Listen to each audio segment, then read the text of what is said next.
If your goal is to live long and live well, and if you want to avoid the pain and suffering from heart disease, then you need to know about the right foods to eat to beat disease. And today I'm going to talk about the foods that you can easily incorporate into your life to lower your cholesterol and prevent heart disease. And don't forget, if you're enjoying my content, to hit the subscribe button to my channel. Ready? Let's just jump right in. The first food is oats, like oatmeal. Now, how are oats beneficial to your heart? This is an area that I'm actually doing research in right now. Oats are one of the best known foods for lowering cholesterol, particularly the bad form of cholesterol called LDL cholesterol. The LDL stands for low density lipoprotein. But don't worry about memorizing that. It's called LDL cholesterol. It's what you actually see in your blood test when the results come back. And LDL cholesterol is the kind of cholesterol that builds up on the lining of your arteries, narrowing them, kind of like clogging up a drain in your kitchen sink, and eventually clogging up the arteries. And that's really what is actually going on to cause heart disease. Think about LDL like grease and grime. You know, you're washing your oily plates and pots and pans, and it goes into the sink and it drains down. Once or twice, not a big deal. All right. You keep on doing it day in and day out or week after week. And guess what happens? That sink, the water's not going to actually flow down as well because it's covered. There's grime all over the walls of the pipes draining your sink, and it'll get clogged. All right. Now, in your artery, when you have that kind of clogging by cholesterol, specifically LDL cholesterol, what that does is that it actually narrows the amount of blood that can actually flow through. And because this is actually a very inflammatory kind of narrowing, it causes inflammation in your blood vessels as well. And you know, inflammation is a root cause of a lot of different diseases, but especially heart disease and cardiovascular disease. And the other thing is that this is happening to your heart. Guess what? You got 60,000 miles worth of blood vessels in your body, including in your brain. So what's happening in your heart is also happening in your brain and your other organs as well. All right. And that's why we actually, even though we call it cardiovascular disease, the cardio part's just connected to the heart, but it actually affects the entire rest of your body. Now, another name that we give this kind of clogging problem of the blood vessels is called atherosclerosis. We used to call the plaques, the narrowing, the heart, like specific areas that were narrowing, that were really bulging out. We used to call them atheromas, but actually it's happening everywhere. And this actually is important because it's an avoidable type of cardiovascular disease. And the reason that it's important to avoid, all right, and reverse, by the way, you can reverse this, is that when you have the narrowing of the arteries down, down, down. So think about that as a tube, narrows further and further and further, right? Now, eventually you get real blockage.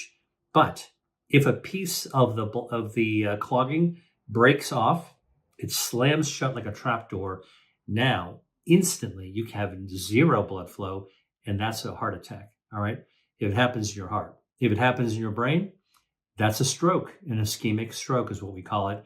And that can actually be a crippling event or a lethal event. For all these reasons, it's important to be able to prevent that sink from blocking up by preventing the narrowing, okay? And that's why it's so important to lower your bad LDL cholesterol. Now, I got to tell you, since we're talking about cholesterol, not all cholesterol is bad. Now, way back, going back 20, 30 years, any cholesterol was thought to be bad, right? That's why people said, don't have shrimp and don't have squid because it's got high in cholesterol. Actually, the type of cholesterol matters because some types of fatty foods actually contain good cholesterol or help you get more good cholesterol. The good cholesterol you want is called HDL cholesterol. Good cholesterol, HDL. That stands for high density lipoprotein. HDL cholesterol is good. LDL is bad. Again, don't worry about memorizing the details of it, but HDL good, LDL bad. All right. And what HDL cholesterol does and why it's the good cholesterol is it's kind of the street sweeper. It sweeps away all the bad LDL cholesterol and then gets rid of it. Just toss it into your liver and your liver actually gets rid of it. Okay. This helps you prevent narrowing of your arteries. So this is when you get your blood test at a doctor's office and you look for the cholesterol levels, the lipid panels, what we call it, you want low LDL or bad cholesterol. That's the stuff that accumulates on the walls of your arteries, low LDL cholesterol. And you want high good cholesterol, which is the HDL cholesterol. Good, high HDL, H for high, or which is good cholesterol, low for the LDL for bad. All right, the HDL makes it easy to remember. All right, and that's why total cholesterol, which can be important, that's another value you'll see in your blood test. Total cholesterol is important. You got huge amounts of total cholesterol. That's not going to be good for you. But whatever amount of cholesterol you have, even healthy amounts, you don't want too much LDL and not enough HDL. So that ratio is actually quite important. So that's what you want to pay attention to. If you go and get your blood test and you go, I have no idea what it means, now you are starting to have a clue of how to look at your blood lipids. Up to you to actually figure out for yourself. Sometimes your doctor doesn't even call you about it or doesn't explain it to you. I've just explained it to you. You want low LDL and high HDL for that reason of sweeping away the bad guys and preventing the bad cholesterol from accumulating in your wall. Now, this high levels of LDL are why the clogging type of cholesterol is why doctors prescribe statins.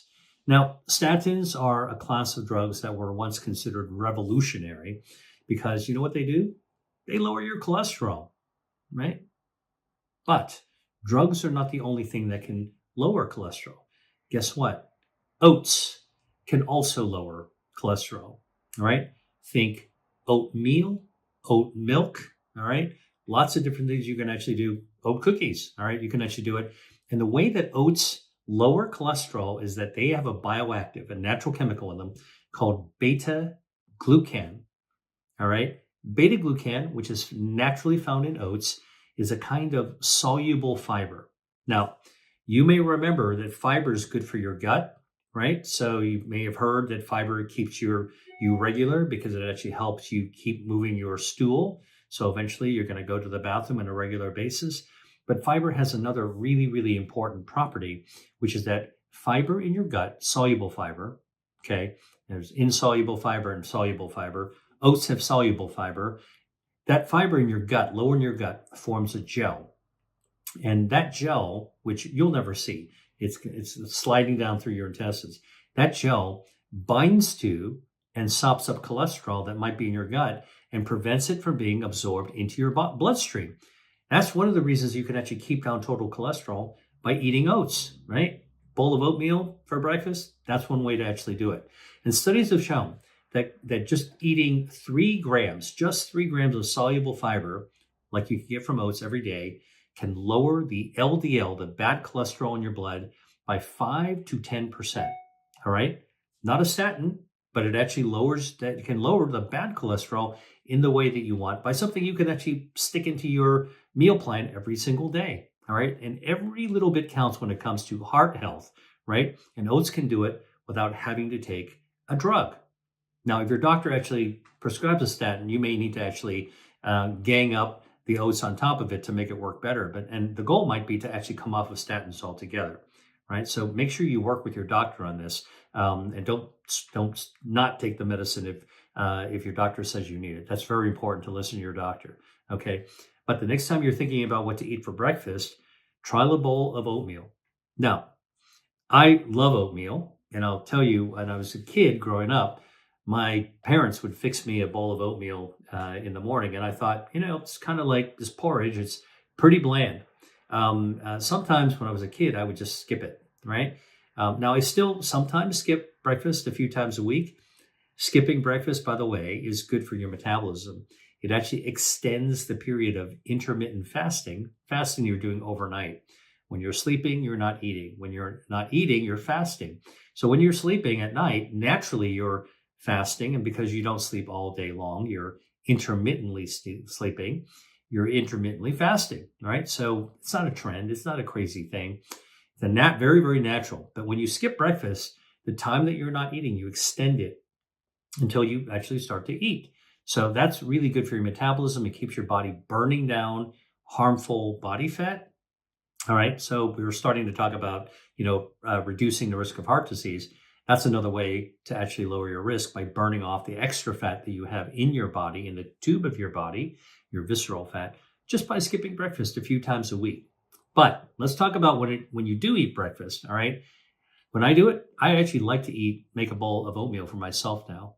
Now, let's get real practical because I like to cook and I enjoy tasty food. So I want to share with you some of my own tips on this. You can get like whole steel cut oats and you got to soak them overnight because they're really dry. It might take overnight for them to soak so you can cook them the next day. You don't want to be spending, like hours cooking oats. Who's got time for that in the morning, right? So you can soak them overnight. But here's my trick. I get rolled oats, all right, that are already rolled out flat. They're steamed and rolled out flat and then they're dried. They are pretty much already cooked. They cook really quickly in minutes. All right. So that's the kind that I prefer because I'm a busy guy and I don't have a lot of time to mess around with breakfast. So the rolled oats, for example, has already been steamed and dried, as I said. They cook in 5 to 7 minutes. You're really just kind of hydrating or getting the liquid inside the oats, and you wind up with a nice base of plain oatmeal. Okay.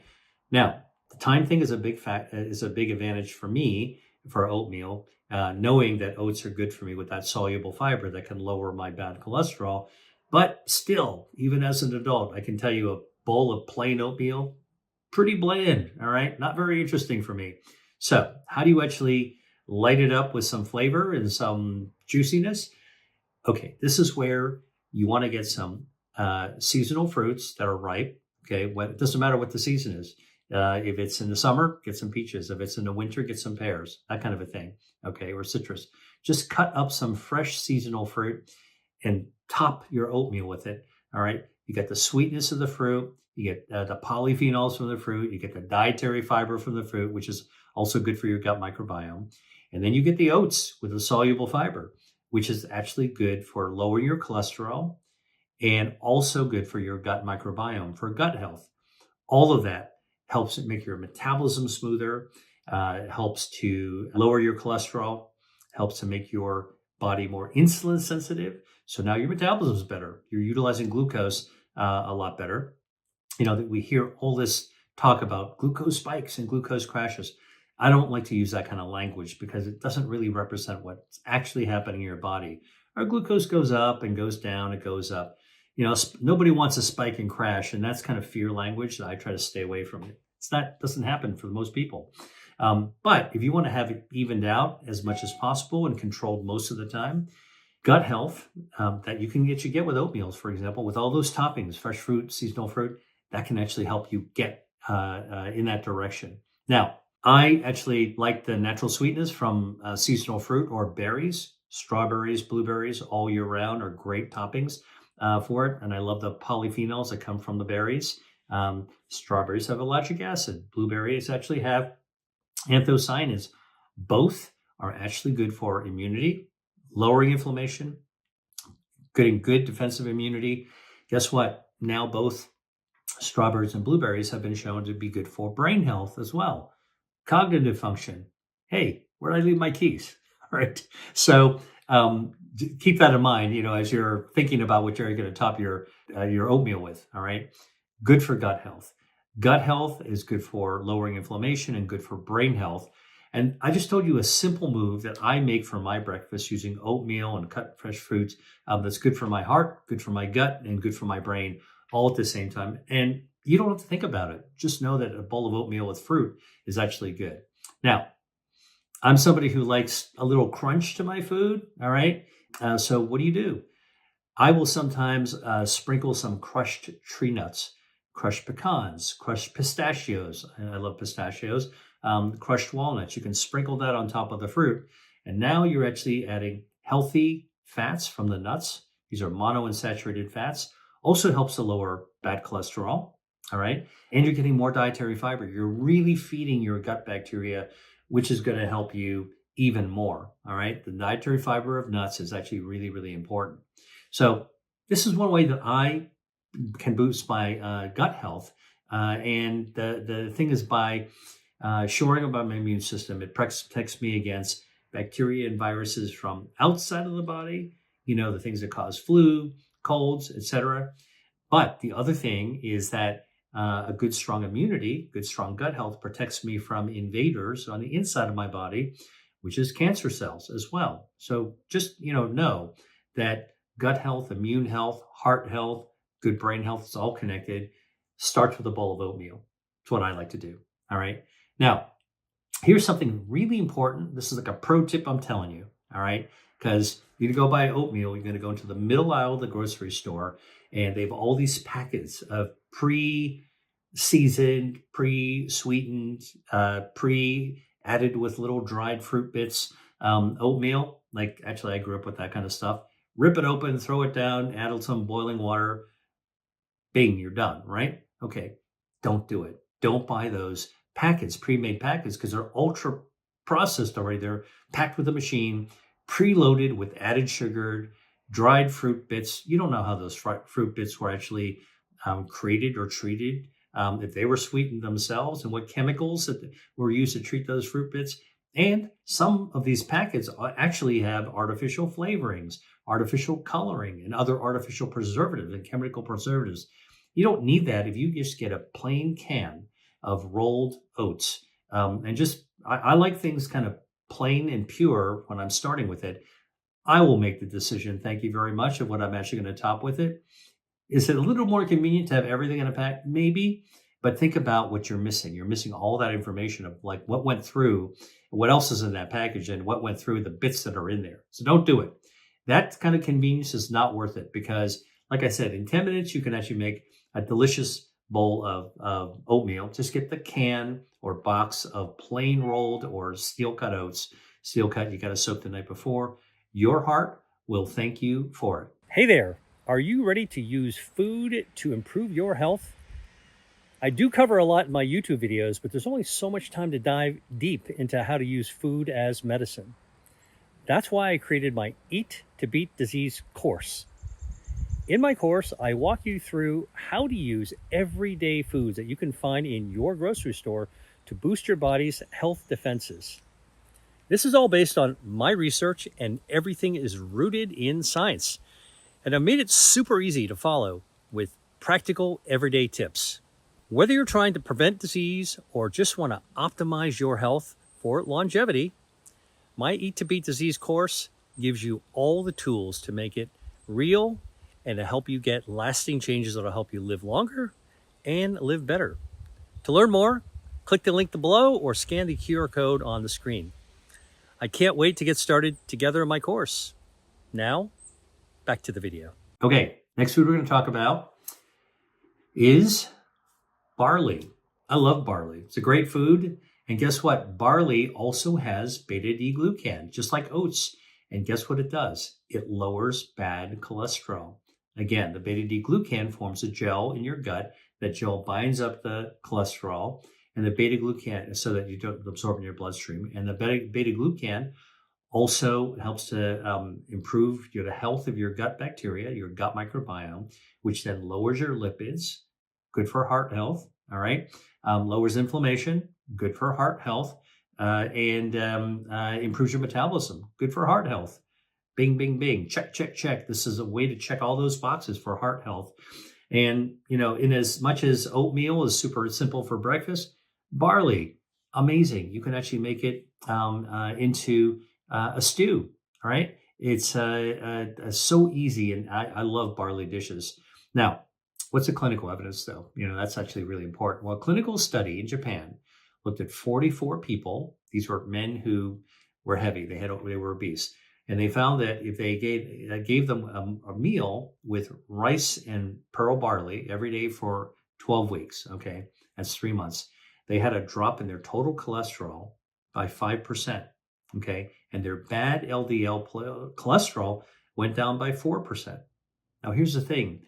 No statins added to this, all right? This is just naturally using that method I'm telling you, beta-glucan from barley in this case, but oats in the one that I gave you before, forming that gel, binding up the bad cholesterol and just shooting it out the poop chute, not in your bloodstream. And now you're lowering your bad cholesterol, which then means that your lowering your risk of heart disease because you have less bad, sticky LDL cholesterol to clog up your arteries. Does that make sense? Okay. Now, in that study, by the way, the subjects who didn't have any barley, they had zero change in their blood cholesterol. So it's the barley that did the trick. You've probably had barley soup at some point in your life. I love barley soup. Barley and mushroom soup, one of my favorites. Make it with some bone broth. Now you get some collagen as well in there. Collagen helps to build, it's good for skin health, good for hair health, good for connective tissue and joints. Man, that's a really good combination, right? Barley, mushrooms, and by the way, mushrooms also have beta-glucan, so you're really adding it up. So if you just look at the foods that I've been talking about, they taste pretty good. But I'm just telling you, there's real food as medicine research to tell us why these are great choices to make that can be good for heart health and immune health and metabolic health as well. All right. And they both lower inflammation, which is the other thing I told you. When you're clogging up your arteries, it causes your blood vessels, the vasculature of your body, to be inflamed. Vascular inflammation, super dangerous, okay, for heart attack, stroke, other chronic diseases as well. Now, I want to say something about barley because it's been around a long time. Not a fad, not a trend. It's a grain that's been cultivated for more than 2,000 years. And you may know this already, but barley's been used to make beer. Barley's made to use bread. You can make barley into soup, as I said, or even stews. It can even be an alternative to pasta or even rice. You might even see a barley risotto on a menu of an Italian restaurant that's actually trying to be a little forward in with the ingredients they use. My point being that when you see barley in the menu, think, maybe that's got some beta-glucan that's good for my heart health because it lowers cholesterol, all right, and also inflammation. And so that's all good, all right? Now, if you're going to buy barley in a grocery store, you're going to find it in the middle aisle near the rice. I like to talk about the practical stuff, right? So whatever I tell you, you're going to say, so what do I do? What am I supposed to do with that information? So go to the grocery store, you go to the middle aisle, you're going to find the barley near wherever they're selling rice. And here's the thing. You're going to see two kinds of barley in the grocery store, usually. You're going to have hulled barley, Hulled, hulled, all right? And pearl barley, all right? Hull sounds like it's got a husk, and pearl sounds like it's shiny. And that's exactly what it is. Hulled barley is the whole grain version of the barley, okay? And this is where, only the last bit of the outside covering that's not edible has been removed. But you get the rest of it. It's got all the layers, all right? The bran, the germ. These are all things, if you look up on Google, whole grain, you'll get with hulled barley, you'll get the bran and the grain, or germ of the barley. And it's got more nutrients because those parts all have their own nutrients and that's why whole grains are better than refined grains, where you remove all the outer layers, all right? But the key thing you need to know, if you get hulled barley, is that it does take a little longer time to cook, all right?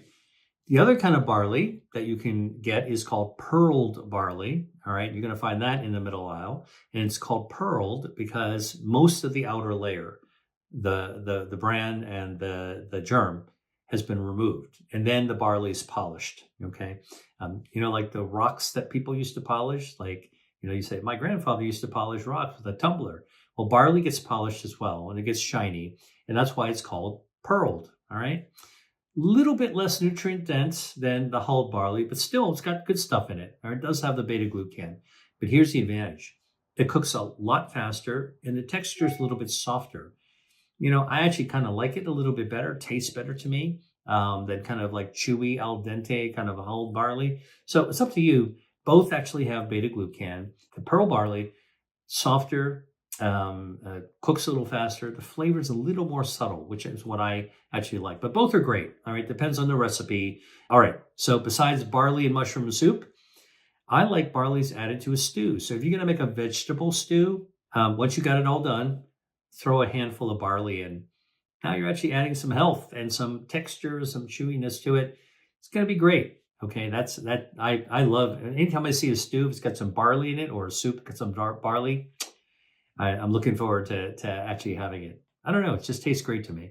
All right, and you can also take barley that's been cooked. Just boiled in water or some bone broth or some vegetable stock.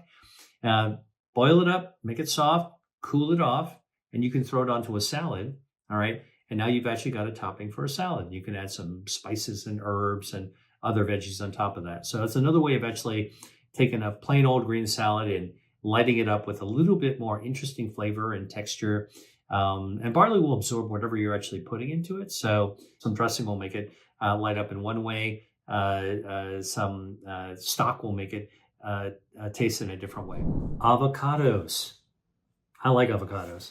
You're probably already eating them. Avocados have been in recent years pretty trendy, but I want to talk about what's in an avocado because that's really important.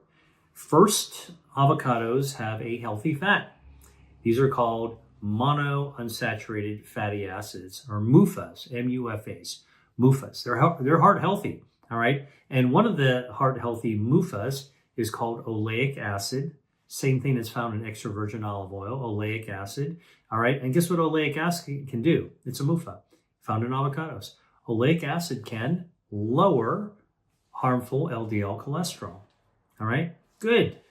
Takes down that harmful thing, keeps the traffic flowing so you don't spill off cholesterol to build up in the walls of the artery.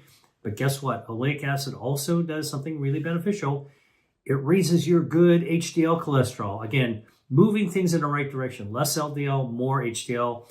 Avocado can do that. It's got monounsaturated fatty acids, oleic acid being one of them. All right.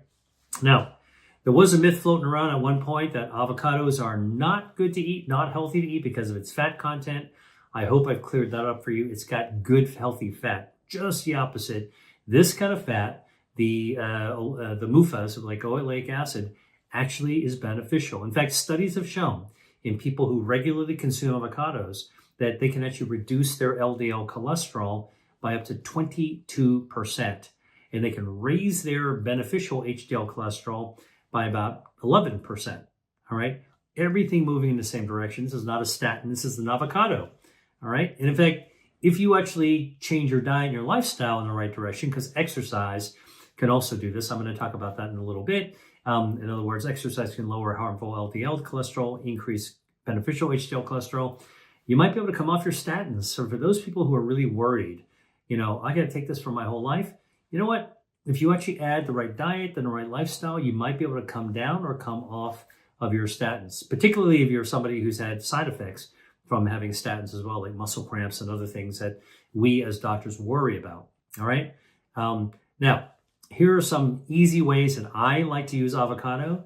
You can slice an avocado in half, take out the seed, and you can just spread that light green avocado on a piece of toasted sourdough bread and add a tiny pinch of sea salt, not too much. All right. Remember, adding salt to food is a step towards developing high blood pressure, but a little bit of salt actually tastes great. All right. A little salt on spread avocado is a good thing. All right. And then if you want to really kind of like jack up the impact, all right, add a little bit of crushed chili pepper if you like spicy food. Little zing for breakfast actually is good. You know why I'm telling you about red chili peppers?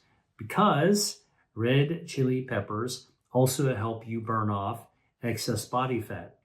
What's in a chili pepper? It's got something called capsaicin.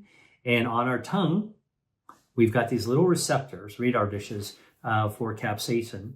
All right, they're receptors for the capsaicin. And when you activate those receptors, they're called TRPV1 receptors, TRPV1. When you eat a chili pepper, activate that receptor. It's like pushing an elevator button. It sends a signal, and that signal goes from your tongue right to your brain, and it tells your brain to release neurotransmitters, all right, like noradrenaline. And those neurotransmitters go down the side of your neck, and they activate your good fat, your healthy brown fat that then undergoes thermogenesis, and that process starts to draw down on your excess body fat and burns it right down. So in other words, I don't want to go into the fat too much right now, but I can tell you, add a little chili pepper to your avocado toast and your spread toast. All right. If you like the zing, it'll actually send a message to your brain that sends a signal down to help you metabolically get healthier and helps to burn away extra body fat as well. All right, that's all from an avocado, which by itself, all right, contains healthy fats, monounsaturated fatty acids like oleic acid. And remember, lowers LDL, harmful cholesterol, raises good protective cholesterol, HDL. So total cholesterol is important, but it's the ratio of LDL to HDL that's actually what's really, really important. All right. Now, I occasionally do this. I don't do it very often, but you can add avocado into a smoothie. You want to get the smoothie a little bit of a creamier texture. No more need to add dairy. All right. By the way, you can also substitute if you're making a sandwich or a wrap. You can use avocado, the fatty avocado spread instead of butter. Right. Some people like to add butter. I use avocado instead. You can get some kind of a creamy texture, slightly fatty tissue, but it's good, healthy fat, not saturated fat. All right. Now, obviously, you can also, if you want to get a little bit more involved, you can make guacamole. Just look online for a recipe on how to do it. Watch a video. Someone can show you how to do it. If you've ever gone to one of these like traditional restaurants where like Mexican restaurant, where they will make the guacamole tableside. They get a wooden bowl. They take the avocados. They take out the seed and they just start cutting it up and mixing it all together right in front of your eyes with lime and cilantro and some tomatoes and all that kind of stuff. So you can do that yourself. And now you've got a little dip you can actually use, a healthy dip that you can actually use as well. All right. Now, here's another benefit of avocado, why I'm bringing this up. Avocado looks smooth and creamy, right? It is smooth and creamy, but it's a great source of dietary fiber, soluble fibers, packed with fiber, in fact. All right. So avocado is great for gut health, even though you're not tasting any stringy fibers. And that fiber, remember, when you eat that fiber, it helps your gut microbiome, the healthy bacteria in your gut. Remember, I told you it's in the colon and the cecum in your large intestines. And that when you actually feed that gut microbiome with the dietary fiber, it produces those short chain fatty acids that lower inflammation, less potholes in your highway. And guess what your gut microbiome also does? It lowers your blood lipids all by itself. So in addition to the MUFAs, the oleic acid doing that, your gut microbiome is going to actually help your gut microbiome work even harder to get your blood lipids, your LDL and HDL, in the right direction. So you're going to wind up actually eating something that's very, very heart healthy whenever you have avocado. All right.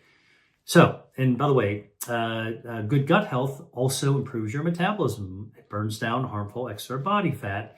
You'll have more energy. It can even help you lose weight as well. So helps you stay away, by the way, from metabolic syndrome, which is a setup for type 2 diabetes. All these benefits, once you understand some of the foods that can actually help your lipids, lower inflammation in your body, and also help your overall metabolism. Fatty fish. Now, it's been well researched that oily fish containing healthy omega-3 fatty acids from the sea, all right, that come from plankton. All right, the small fish eat them, the big fish eat the smaller fish, the bigger fish eat those smaller fish, and the really big fish eat that fish.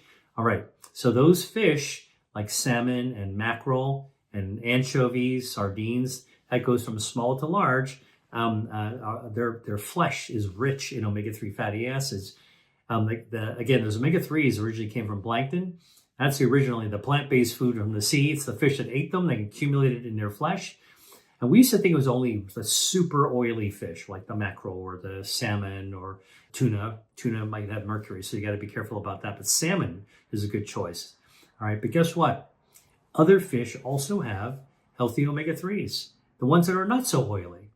Cod, for example. It's a nice, mild white fish, flaky white fish. Halibut, another white, mild fish. Hake, another mild white fish.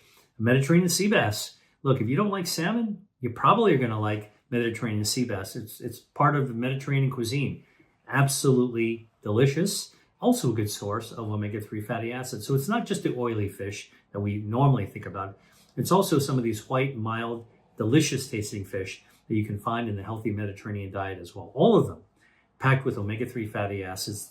And omega-3s, guess what?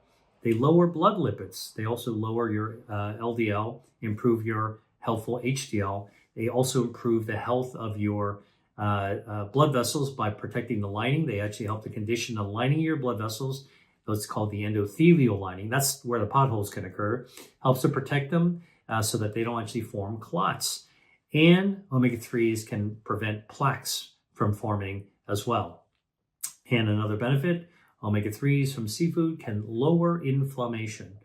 Lower inflammation, lower potholes, lower oxidative stress, all those good things that correlate back to the cholesterol and heart health, right?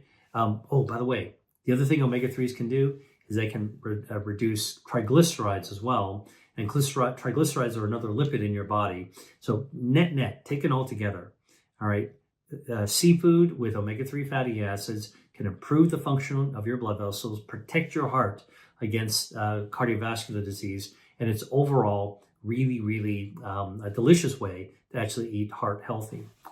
Now, I mentioned triglycerides, and I want to talk a little bit more about triglycerides, because if you take a look at your in your portal, your medical portal, at the blood lipids, you'll actually see LDL, you'll see total cholesterol. That's how much is floating around your blood.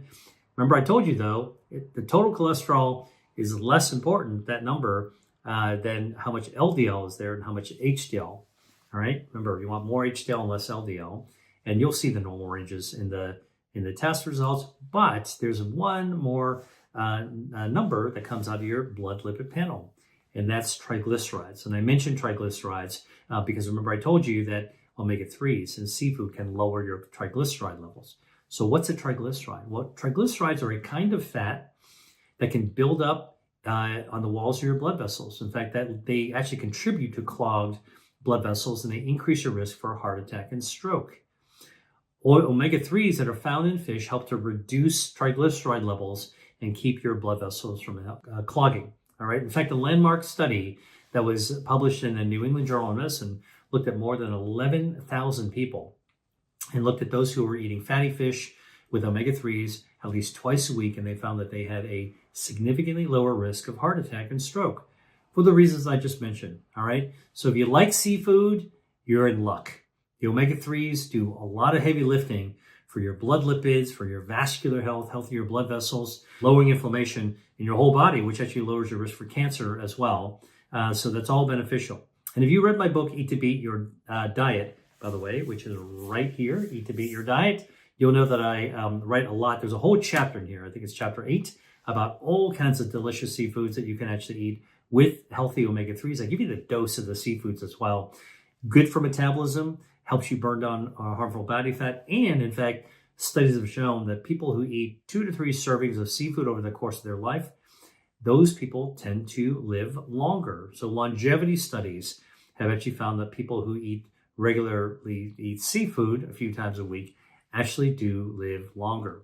All right.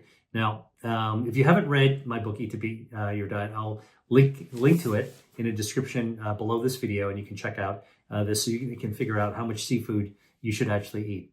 But I'm going to tell you anyway, do check out my book because there's lots of tables and charts of all these kinds of things you can find for seafood, both frozen as well as in the fresh seafood market. But here's the deal. How much fish should you eat? In general, most of the clinical studies show that eating fish twice a week can actually be helpful, heart healthy for you. Now, how much should you eat? Because I'm big onto defining the dose of foods. Well, each time you eat fish, you should eat about the size, a piece of fish about the size of a deck of playing cards. About yay thick, about yay big. Not very big at all. All right, you don't need to eat a lot to get a lot of benefit. That's how you get to a healthier state. Now, some people will say, you know what, I can't find seafood. All right, I don't have fresh seafood. I live too inland. My grocery store doesn't carry fresh seafood. That's okay. If your grocery store has a frozen section, I'm willing to bet you they will actually have frozen fish as well, frozen seafood. And guess what? A lot of people don't know this, but frozen seafood also contains a healthy omega-3s. And in fact, in some cases, it's a little fresher than the fresh seafood that you see on ice in the seafood cabinet. You know why? Because frozen seafood is caught on the boat, it's thrown into a freezer and flash frozen. It's caught pretty much frozen right off after it gets out of the sea. It doesn't get any fresher than that, and it locks in those omega-3s. All right, that's what you need to know about it. If you don't live on the coast, that's okay. Look for the frozen section and look for the halibuts or the hakes or the cods. You'll find it. Anybody with access to a grocery store, in the frozen section, you can find it. I like to eat seafood super simply, all right? And it goes without saying, don't fry your seafood. It tastes good, all right? I got to admit. Crispy seafood tastes really good. Like, who doesn't like fish and chips? A little bit of vinegar, fried cod or whatever you can actually find. But I'll tell you, it's not good. And the reason is frying the seafood actually causes acrylamides to form. These are polymers that are carcinogens. They're cancer causing. And they also cause inflammation. So that's not what you want for heart health, all right? So even though the fish inside might actually be contain heart healthy omega-3s, once you fry it, you've actually taken 2 steps back from that 1 step forward. So you don't want to do that, all right? Okay, so what's a good way to have seafood? I like to do it really simple, all right? If you're having salmon, all right, here's the thing that you want to know about salmon. A lot of people don't like to eat the skin of salmon, all right? I don't blame you. Like a slimy, liquidy, thin skin of salmon, not good. However, you got to realize a lot of omega-3 in the salmon is found in the skin. So what you do is you crisp up the skin, make it crispy and delicious.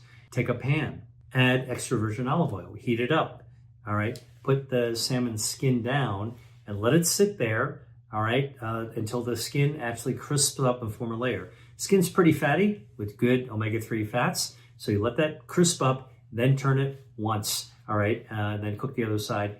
Now you're going to actually get more out of those omega-3s because you're eating the skin as well, all right? So in my book, Eat to Beat Your Diet, there's a lot of other fish and even shellfish as well that contain omega-3s, and I tell you about all of them, all right?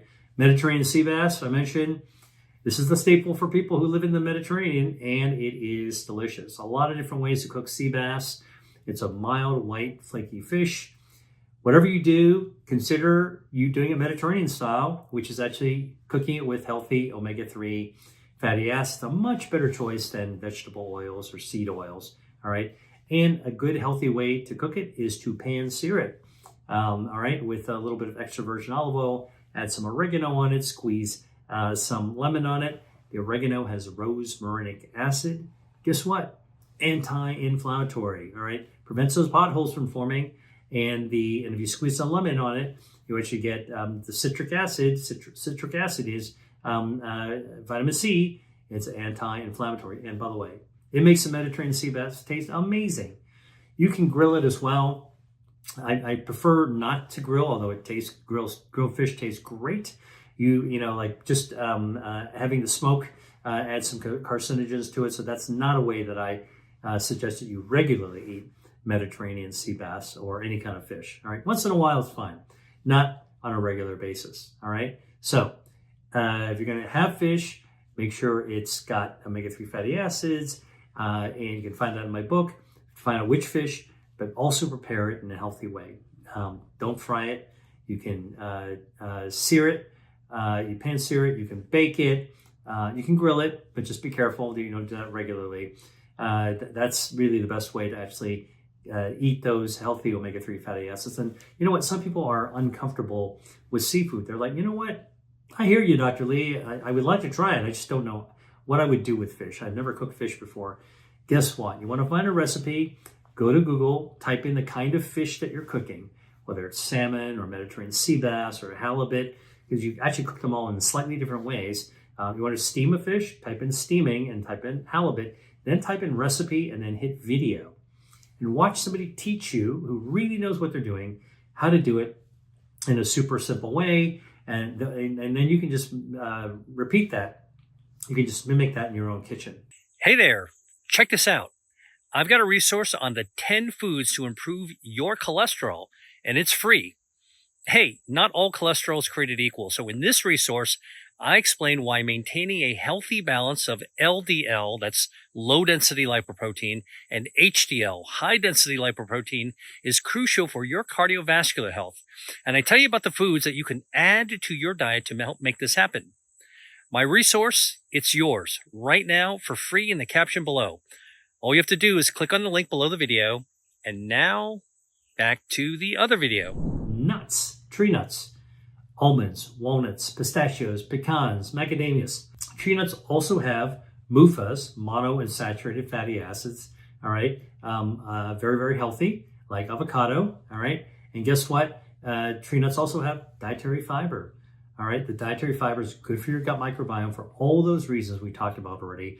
Anti-inflammatory, helps your metabolism, supports heart health, and tree nuts lower harmful LDL cholesterol. So if you get too much of it, it'll kind of take it down.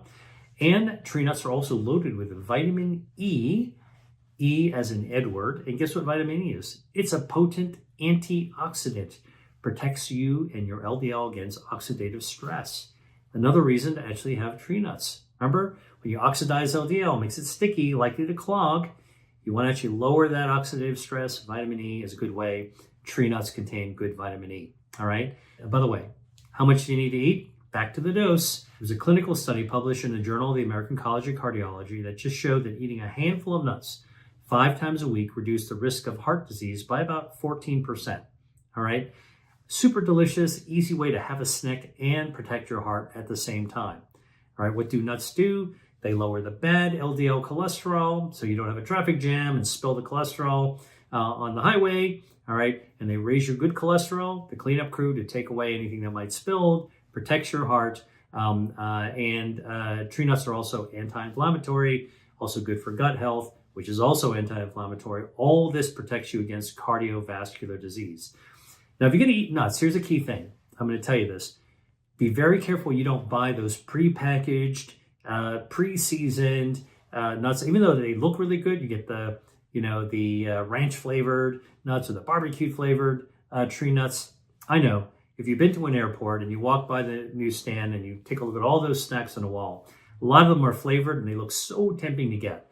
But before you do that, and I've made a video about this before on Instagram, please check that ingredient label to make sure you are actually comfortable with all those additives and chemicals, artificial coloring, artificial flavoring, artificial preservatives. You probably won't want to eat all of those as a snack. Instead, buy plain tree nuts. And in fact, if you're going to travel, listen, next time at the grocery store, just buy some bulk nuts and you can actually make your own trail mix at home. All right. That's actually easy to do. By the way, you can add nuts, you can crush them up, tree nuts to a salad or to your oatmeal. Or one of my favorites is to add them to yogurt along with some fresh seasonal fruit. All that super heart healthy for the reasons that we talked about. Now, if you're going to make your own trail mix, some people like to salt it. You just take the tree nuts, you put a little bit of olive oil if you want into a cast iron skillet. It's a great way to do it, or no oil, and you just heat it up. All right, and move the pan around so the nuts are getting toasted. All right, or you can put them in a toaster oven. Except that I like to actually make sure the nuts are moving around and turning a little bit so they're evenly toasted. And you want to put a little salt on it. Just be careful about the amount of salt you use. All right. So again, tree nuts, get them for yourself. In bulk, you can make your own trail mix. Tree nuts also reduce calories. You know why? Because nuts, when you eat tree nuts, they're satiating. They actually lower your appetite. So on the next meal that you're eating, you're going to feel a little bit more full and you're going to eat a little bit less. All right. Less food eaten equals fewer calories. Fewer calories, better for your metabolism, lowers inflammation as well. All right. Less chance of developing type 2 diabetes, and also is protective against heart disease. In fact, people who eat nuts regularly generally have a lower body weight, less risk of obesity and diabetes. All right, so try adding nuts into your dietary plan for heart health. And by the way, they're packed with micro and macronutrients, like we talked about. All right, last food, extra virgin olive oil. Now, you've probably seen me with some videos I've done on social media with olive oil. I don't say just regular olive oil. I say extra virgin olive oil. Sometimes we call it EVOO or EVO. Like liquid gold to your heart is what I call it. EVO, extra virgin olive oil, is one of the major components of the healthy Mediterranean diet. It's been that way for centuries. The heart healthiness has been proven by extensive clinical studies. All right. And if anybody who says olive oil isn't healthy, I've seen a few people on Instagram talk about, oh, olive oil is dangerous, blah, blah, blah. Totally not true. Take it from me, Dr. Lee. I'm a scientist and a physician, and I've studied olive oil. It is beneficial for your health. Those other guys have it wrong. Like any fat, you don't want to have too much of it. Too much of fat's not good for you, but in reasonable, moderate amounts for cooking, like you do in the Mediterranean, it is indeed healthy for you. Here are some of the major benefits. Olive oil contains monounsaturated fatty acids like oleic acid. We talked about MUFAs already, like avocado, all right? And they've been shown to reduce harmful LDL cholesterol, all right? They increase beneficial HDL cholesterol. Olive oils are packed with polyphenols. Which ones? Hydroxytyrosol, oleocanthal. Again, don't worry about memorizing these things. Just trust me. People like me who do research, we got to memorize it. You don't. All you have to do is actually know extra virgin olive oil is good for you. All right, these polyphenols in extra virgin olive oil, they actually give the olive oil the little bit of a pepperiness that you taste. It's the good flavor, the good stuff. Guess what these polyphenols are? They're anti-inflammatory. They lower the risk of creating those potholes in your blood vessels. They protect your blood vessels as well, all right? And extra virgin olive oil helps you become metabolically healthier by burning down harmful excess body fat. All right, incorporating extra virgin olive oil, EVO, in your diet every day is super easy. I do it every single day. You can use it as your primary form of cooking oil. For example, you're making scrambled eggs or an omelet. Just use a little bit of extra virgin olive oil. Better choice than butter or vegetable oil or seed oil. Use extra virgin olive oil. Actually, it's going to make your food taste a little bit better because the polyphenols from the oil get into your food. So if you're cooking an egg, which is healthy, good quality egg is very healthy for you. It's good for your eyesight. All right, it's got bioactives in it. You scramble some eggs with olive oil. Now you get even more polyphenols from the oil into the scrambled eggs. All right. Or another way to use olive oil is how the people in the Mediterranean do it, like in Italy. Pour some high quality extra virgin olive oil into a small dish and mop it up with some probiotic sourdough bread. Absolutely tasty. Great way to actually get that flavor of olive oil in some bread. All right. Obviously, you got to be eating some carbs, and don't eat too many carbs. It's not good for your metabolism. All right. But in moderation, a perfectly good way to actually consume some extra virgin olive oil. All right. Now, one of the things that you want to do when you get extra virgin olive oil, you want to buy monovarietal olive oil. That's oils made with one variety of olives. You know why that you should do that? Because then the olive oil manufacturer can't cheat you. If they're mixing olive oils together, they can mix really cheap olive oil together, and you might wind up actually getting a high quality product. In fact, you'll get a low quality product. The other thing is sometimes manufacturers will actually mix other cheaper oils into more expensive extra virgin olive oil. Still called extra virgin, that's what they put in the label, but it's been cut, diluted with cheap other oils, maybe even seed oils. You don't want that at all. And if they're trying to hoodwink you, they won't even announce that. But if you get monovarietal olives, you can actually know that they're only made from one variety of olives. Those types of things, you should also look for the date the olive was picked. All right, that's important as well. It's like wine, it's got the vintage date on it, and where it was bottled. That's important. Now, there's another reason to get monovarietals. If you want to get the highest levels of polyphenols, there are three varieties of olives that have the highest levels of polyphenol.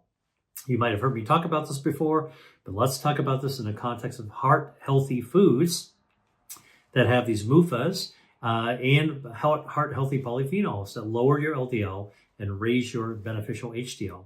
The three monovarietals from Spain, Picual, Picual. From Greece, Koroneki, Koroneiki. And from Italy, Moraiolo, Moraiolo, from Umbria. These three, Picual, Koroneki, Moraiolo, they have the highest levels of polyphenols. So if you're looking for the best from a polyphenol perspective, and that best also means that they're going to be tastiest, all right? You can get the Spanish, or Greek, or Italian olive oil. Look for the fact that they're made with Picual, Koroneki, or Moraiolo olives, all right? They pack the strongest health punch, all right? Every olive oil has their own distinct flavors, so try different ones and see which ones actually fit with you, your own taste buds. If you're going to buy extra virgin olive oils, please store it in a cool, dark place. Do not put it in the fridge, all right? And don't put it near a hot spot in a window, all right? One last myth that I want to bust in this video is that a lot of people think that you should not cook with extra virgin olive oil because it's got a low smoke point.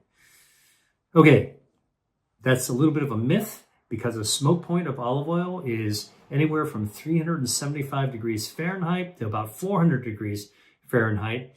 That's about the same smoke point as duck fat, which is 375 degrees Fahrenheit. All right. And in France, guess what? They fry French fries in duck fat. So I'm not telling you to make French fries with extra virgin olive oil. I'm just telling you that it's okay to cook, especially sauteing or pan-searing foods, totally fine.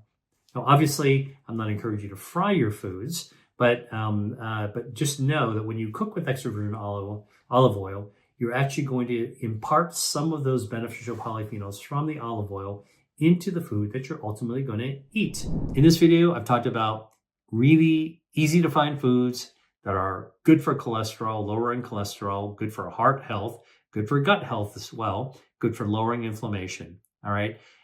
If cholesterol is your main problem for your health, please do talk with your doctor about it.